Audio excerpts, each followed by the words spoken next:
We're excited to have Felicia Houston from Ingalls Behavioral Health Services with us today. Felicia Houston is a wife, mother, daughter, sister, aunt, friend, and professional speaker. She is a licensed clinical professional counselor in Illinois with over 18 years of mental health experience. Felicia is the business development coordinator for Ingalls Behavioral Health Services. She speaks at various events about mental health, stress, anxiety, and depression. She is passionate about educating youth and their families about psychiatry. Thank you, Felicia, for being here today. And thank you for having me. Now, is work-life balance really possible? Yes, work-life balance is possible, but I just think people need to keep in mind that work-life balance is an individual thing. It's different for each person. So once you figure out what your work-life balance is, then yes, it is possible. Okay, great. So what can people do to reduce some of their stress levels? Well, there are a number of things that people can do to reduce their stress levels, but one thing that many people can do is learn how to say no. And it's a difficult thing because naturally people want to please other people and they want to do what other people want them to do. But there are a number of things that people can do when someone asks them to do something. They could first of all say, I'll get back to you. Okay. That's the first thing they can do. The next thing they can do is think about it. Like, am I emotionally able to do what they're asking me to do? Am I financially able to do what they're asking me to do? And do I actually have the time to do what they're asking me to do? And then get back to them and answer them.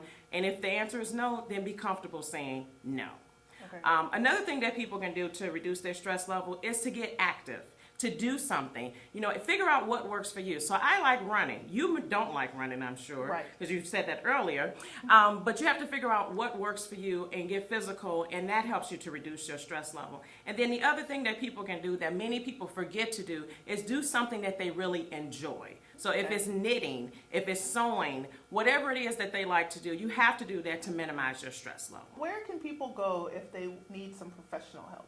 So if people need professional help, they can call us at Ingalls. It's Ingalls Behavioral Health Services, and the number is 708-915-6411, and it's a 24-hour number. And you know that you need professional help if your work-life balance is off and you're experiencing stress and it's affecting your daily living. So if you're having difficulty sleeping, you're calling off work and things of that sort, you may need some professional help. So then I would suggest they contact Ingalls Behavioral Health Services. Okay, great. Thank you so much for that wonderful information. But I also hear that you have an organization that just celebrated its 8th year in existence. Can you tell us a little bit about it? Yes. The organization that you're referring to is Anointed Wives Ministry, and it's a ministry that I started 8 years ago, shortly after I got married, because I felt that there was no support system for wives. And so, yes, we just celebrated 8 years. It's a great organization. It's a support system for wives as well as women who are on the path to becoming wives. And you can find out more about it at anointedwivesministry.com. Thank you, Felicia, for being on the show today. Can you share with our viewers, again, the contact information for Ingalls Behavioral Health Services? Yes. You can contact Ingalls Behavioral Health Services at 708-915-6411. And again, it's a 24-hour number. So if anyone feels stressed, you can call that number and someone can help you. Great. Thank you so much. And next up will be our Education Corner.